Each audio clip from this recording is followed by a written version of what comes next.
The following program is intended for mature audiences.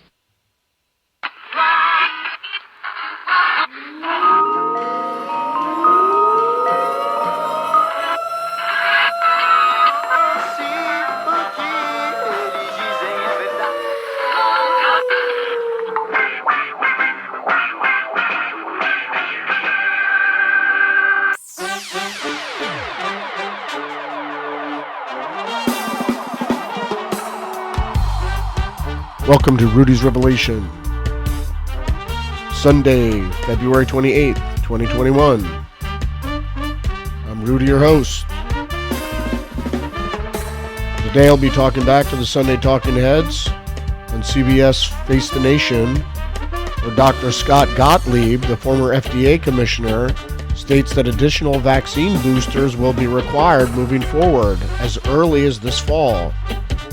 We'll also be checking in on our favorite Sunday morning propaganda and our favorite feel-good feature news program, CBS Sunday Morning, where correspondent David Pogue describes the ridiculous misconceptions surrounding wearing masks to fight viral infection.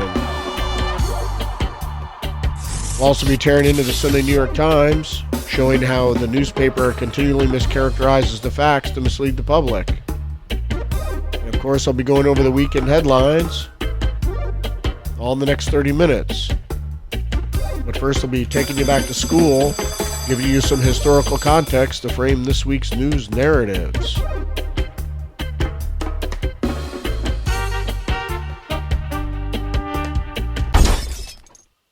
The word of the day is incrementalism. A policy or advocacy of a policy of political or social change by degrees. And the reason I wanted to get into incrementalism is because of Fabianism. And to know anything about Fabianism, we need to know about Quintus Fabius Maximus, a Roman general who was known for his defeat of Hannibal in the Second Punic War by the avoidance of decisive contest. Also, the Fabian Society, from the members believe in slow rather than revolutionary change in government, or relating to or being a society of socialists organized in England in 1884 to spread socialist principles gradually. Incrementalism, the theory of public policy making according to which policies result from a process of interaction and mutual adaptation among a multiplicity of actors advocating different values, representing different interests, and possessing different information. Now, Fabianism is a socialist movement and theory that emerged from the activities of the Fabian Society, which was founded in London in 1884. Fabianism became prominent in British socialist theory in the 1880s. The name Fabian derives from Quintus Fabius Maximus Verrucus, the Roman general famous for his delaying tactics against Hannibal during the Second Punic War. The early Fabians rejected the revolutionary doctrines of Marxism, recommending instead a gradual transition to a socialist society. The most influential early Fabian theorists included George Bernard Shaw and Graham Wallas, as well as Sidney and Beatrice Webb, who would remain prominent thinkers in the movement. The Fabian Society, British socialist organization, whose purpose is to advance the principles of democratic socialism via gradualist and reformist effort in democracies rather than revolutionary overthrow. As one of the founding organizations of the Labor Representation Committee in 1900, and as an important influence upon the Labour Party from which it grew, the Fabian Society has had a powerful influence on British politics. And if you look at the Fabians' website, it shows their history. The Fabian Society is Britain's oldest political think tank, founded in 1884. The society has been at the forefront of developing political ideas and public policy on the left for over 130 years. The Fabian name, the Fabian Society, derives its name from the Roman general Quintus Fabius, known as a cunctator for his strategy of delaying his attacks on the invading Carthaginians until the right moment. The name Fabian Society was explained in the first Fabian pamphlet, which carried the note, "For the right moment, you must wait." as Fabius did most patiently. When warring against Hannibal, though many censured his delays, but when the time comes, you must strike hard, as Fabius did, or you'll be waiting in vain and fruitless. So that's the Fabian Socialist Society. There's also an Australian Fabian Society. It was established in 1947. The organization aims to contribute to progressive political thinking. And from Thought Company, what is incrementalism in government? Definition of examples. Incrementalism in government and political science is a method of achieving sweeping changes in public policy through the enactment of small policy changes over time.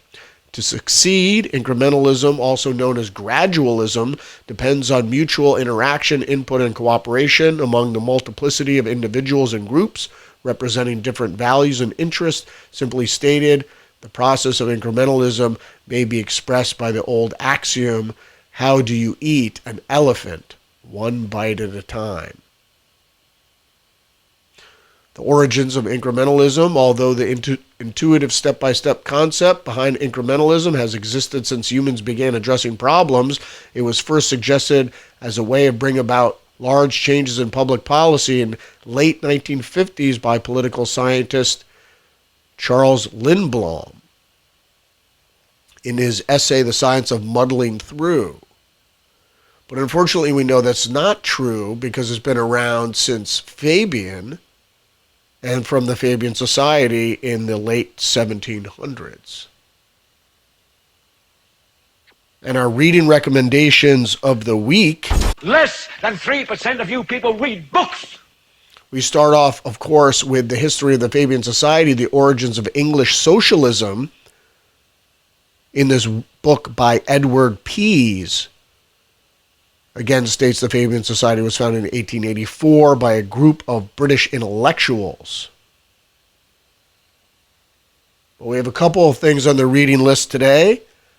And the other is Cleon Skousen's The Naked Communist, that was originally published in 1958.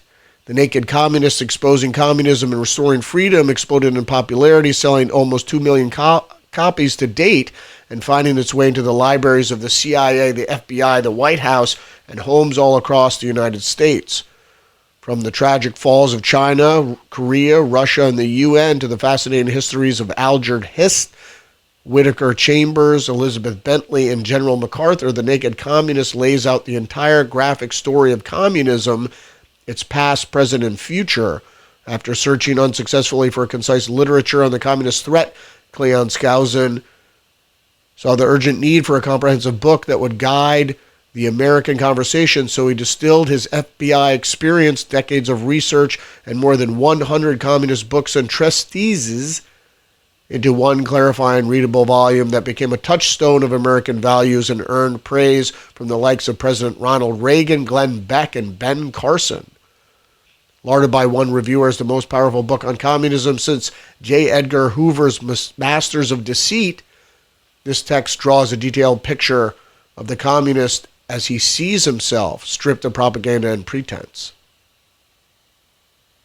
Definitely worth a read. And of course, we're going to end up our reading recommendations with The Red Trojan Horse, the concise analysis of cultural Marxism, in this book by Alasdair Elder.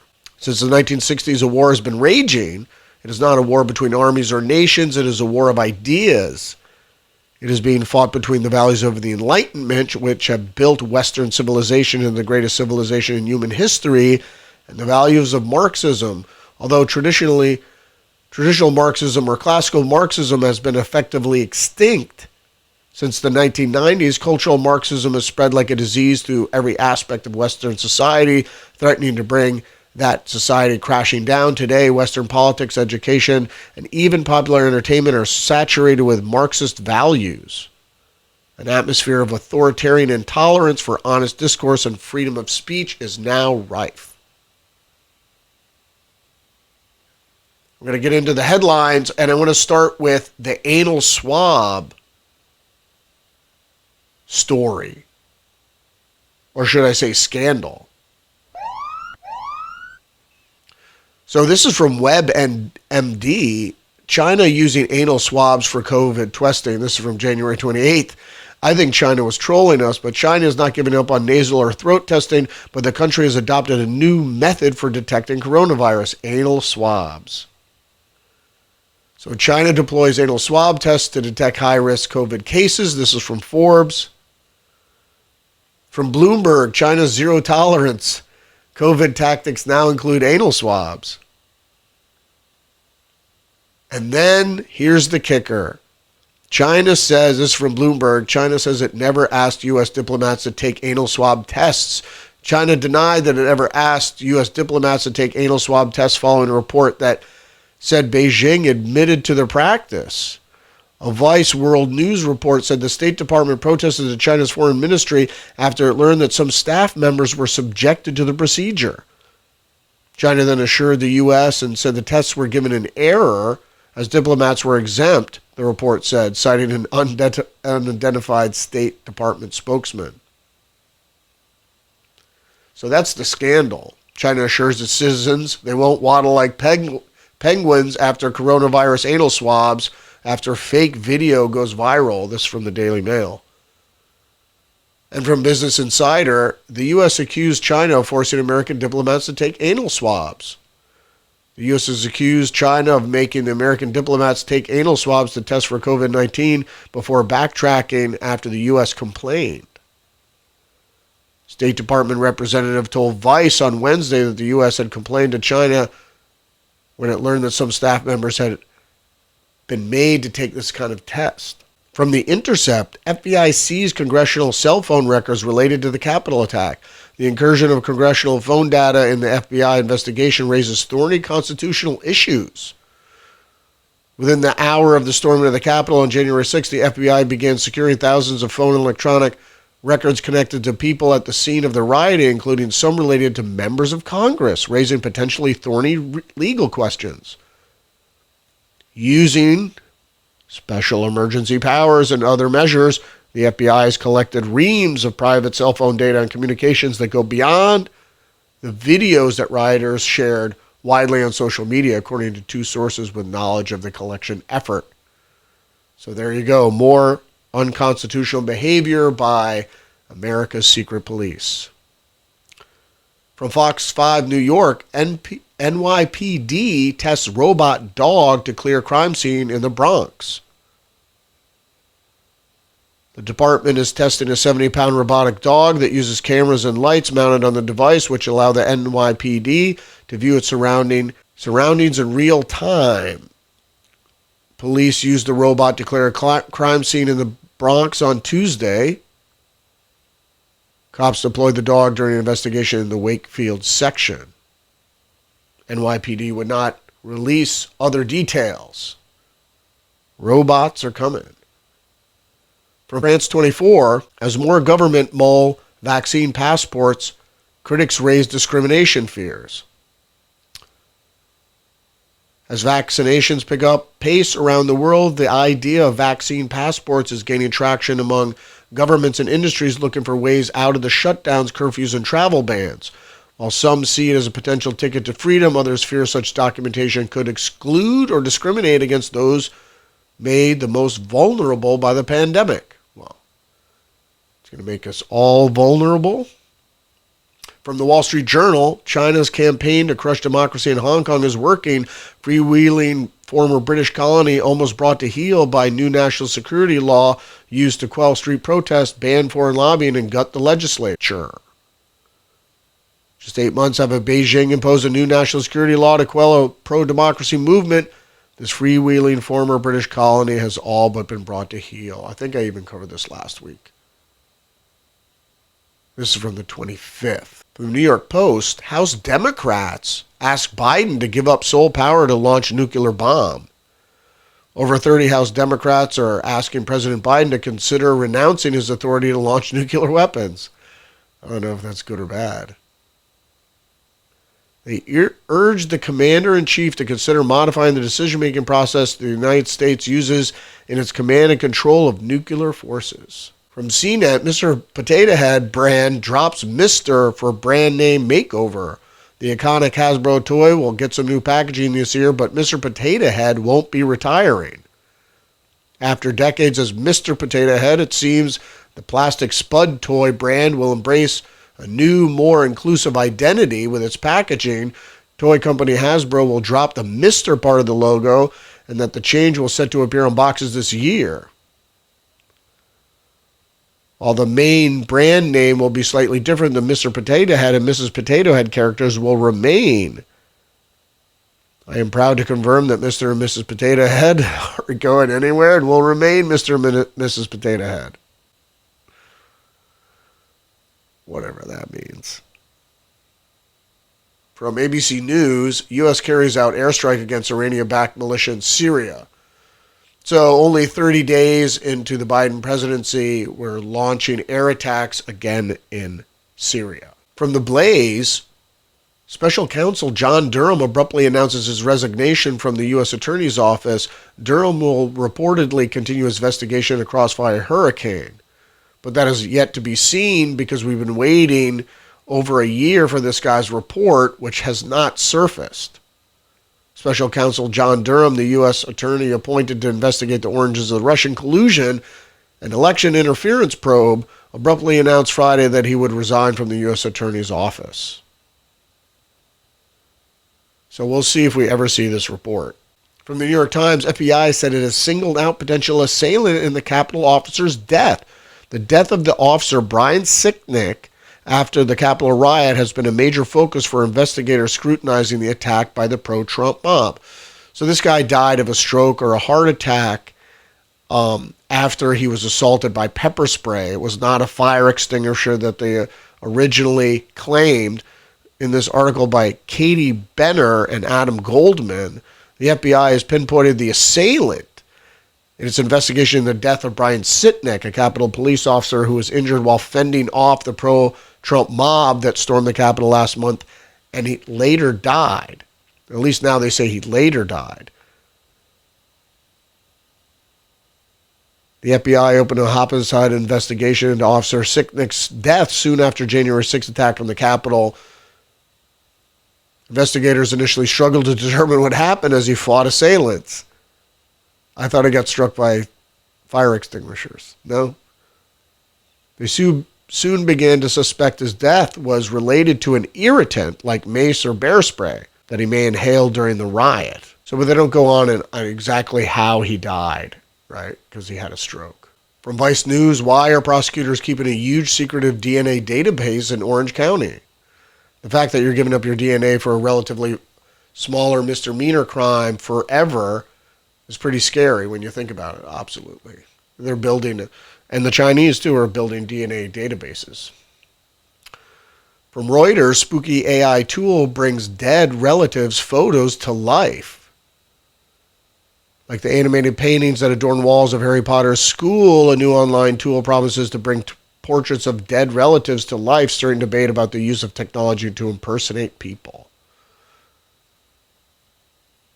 From the Wall Street Journal, U.S. to impose sweeping rule aimed at China technology threats. The Biden administration plans to let the Trump-era rule on technology purchases and deals take effect, despite U.S. business objections about its scope. One of the main reasons is that would be a sure sign that he was selling us out to China. So he has to be careful. And I tear into the New York Times. First article, in State House's stolen election myths fuels a GOP drive to rewrite the rule.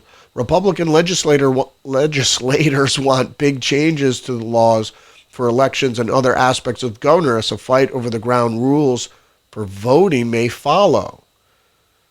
And this is in direct response to H.R. 1 that want to make all the rules that allowed the Democrats to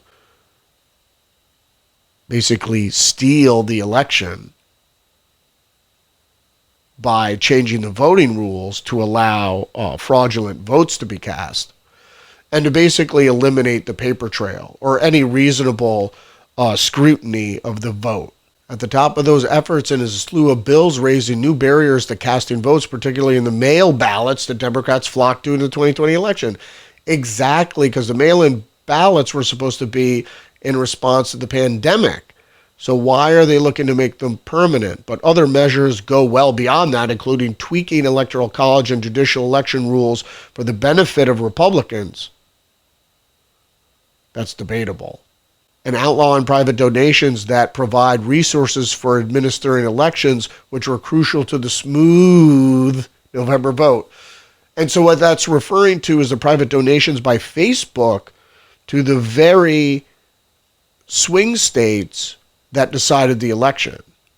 And those monies went directly to election officials. Those could be considered a bribe.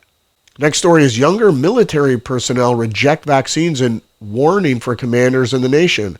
About 1/3 of the troops have declined to take the vaccine. Many say they're worried the vaccines are unsafe or were developed too quickly. Others want a sense of independence, even in uniform. Americans who go into the military understand the loss of personal liberty. Many of their daily activities are prescribed, as are their hairstyles, attire, and personal conduct. So when it comes to taking the coronavirus vaccine, many troops, especially younger enlisted personnel, as opposed to their officers, see a rare opportunity to exercise their free will.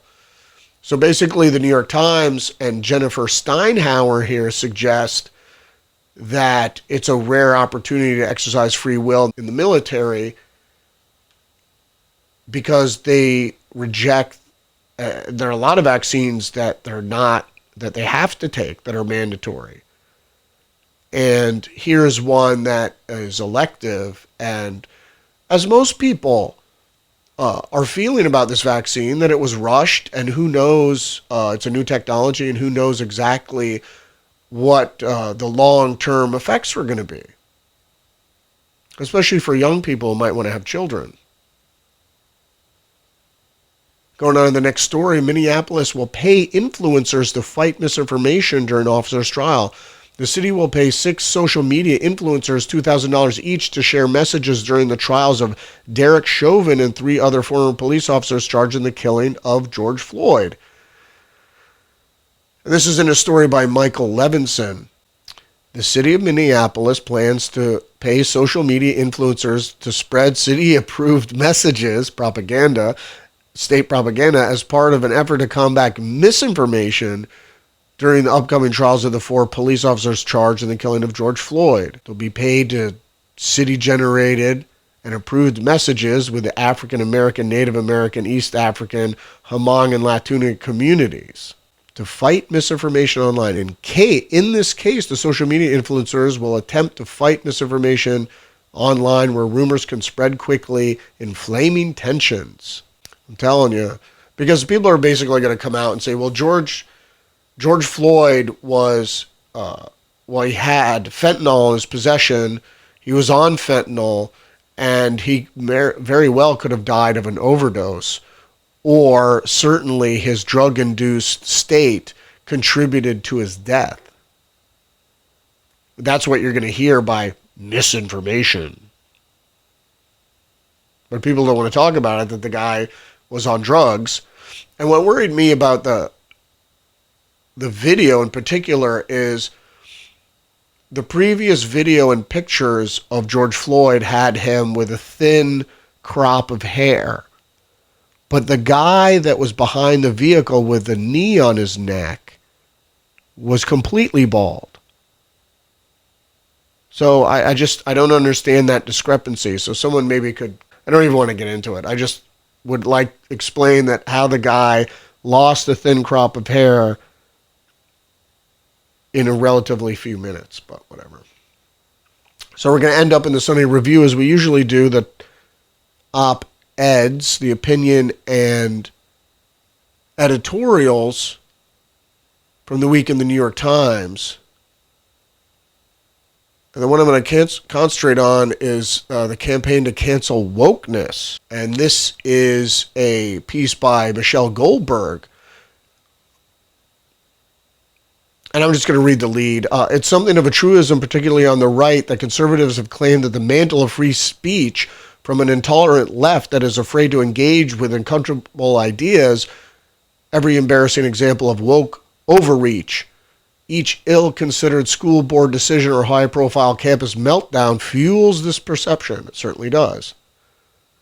Yet when it comes to outright government censorship, it is the right that's on the offense. And basically what they do is they get into critical race theory, and the right, the conservatives or anybody that isn't a communist is against critical race theory, because critical race theory is critical theory, which is a socialist doctrine. It's actually a postmodern doctrine that you just criticize everything, every established view, and you criticize it until the people defending it just give up.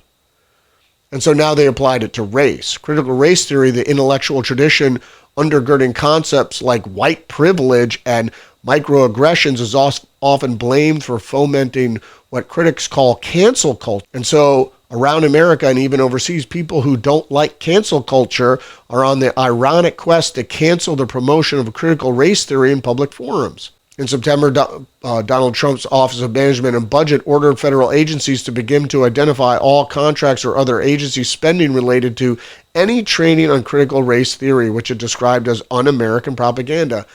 Indeed. A month later, the conservative government in Britain declared some uses of critical race theory in education illegal.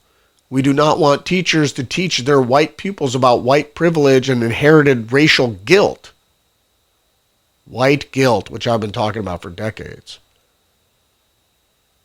Any school which teaches these elements of critical race theory or which promotes partisan political views, such as defunding the police without offering a balanced treatment of opposing views, is breaking the law. Amen.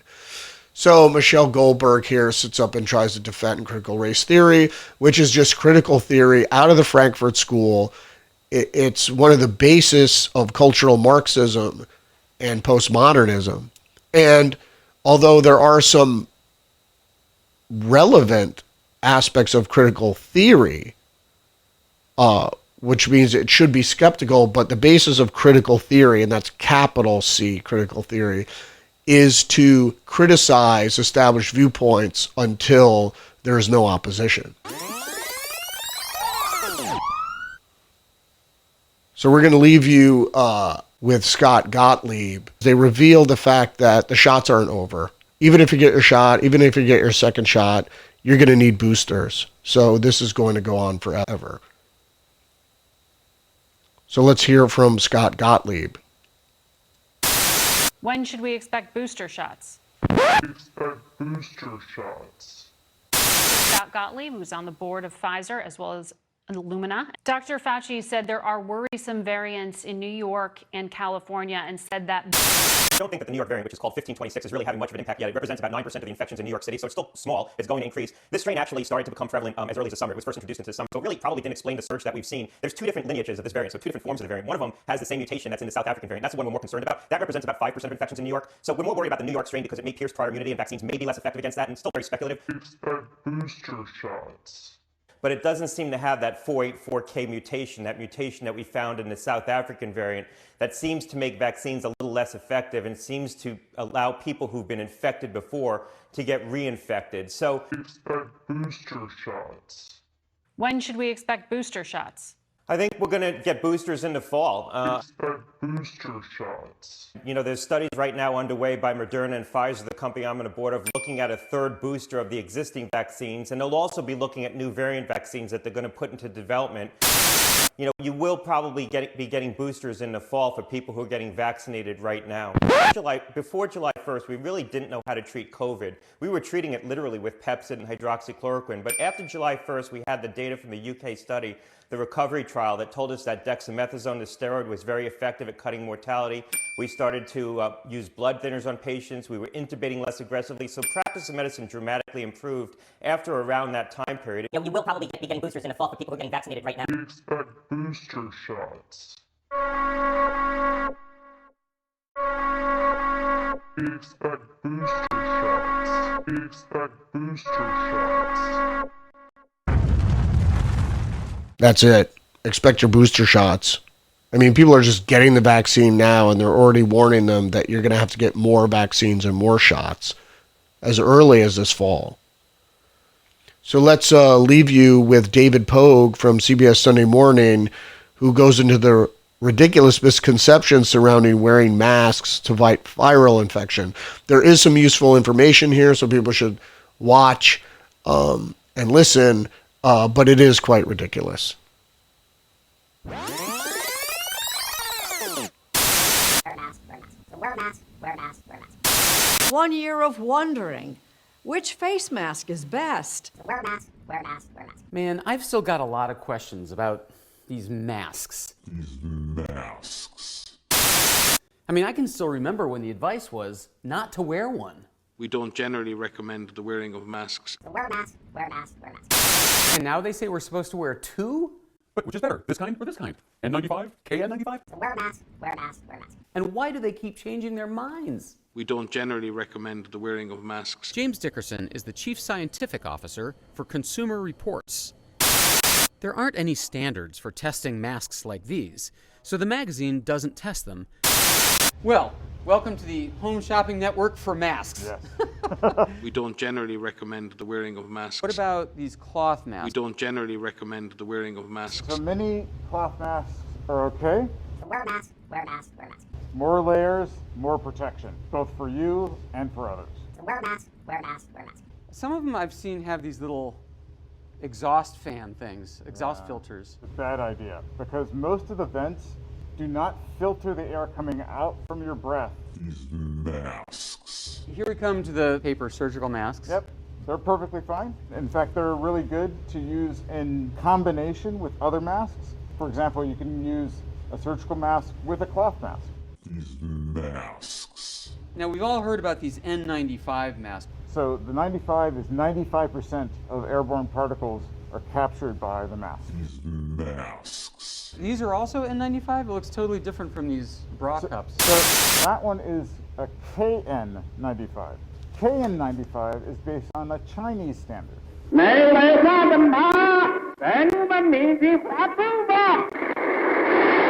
The standards are very similar to each other.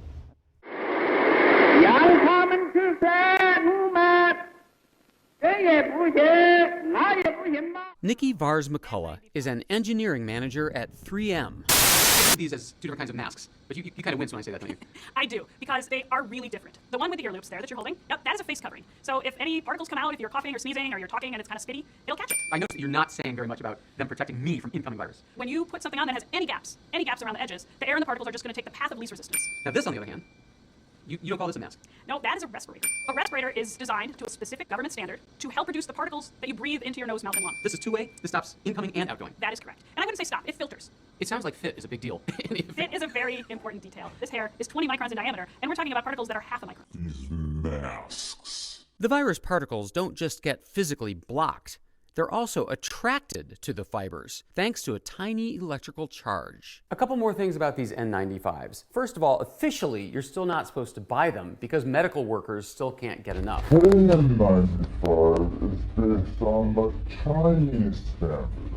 The CDC says that most authentic N95s have the word NIOSH stamped right on the outside, meaning that it's been certified by the National Institute for Occupational Safety and Health. Wear a mask. Wear as dense of a mask as you feel comfortable. So wear a mask, wear a mask, wear a mask. Wear a mask. I mean, I can still remember when the advice was not to wear one.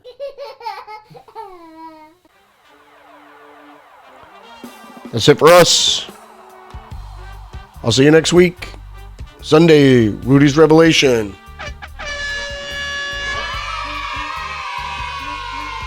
Check us out, Twitter and Facebook.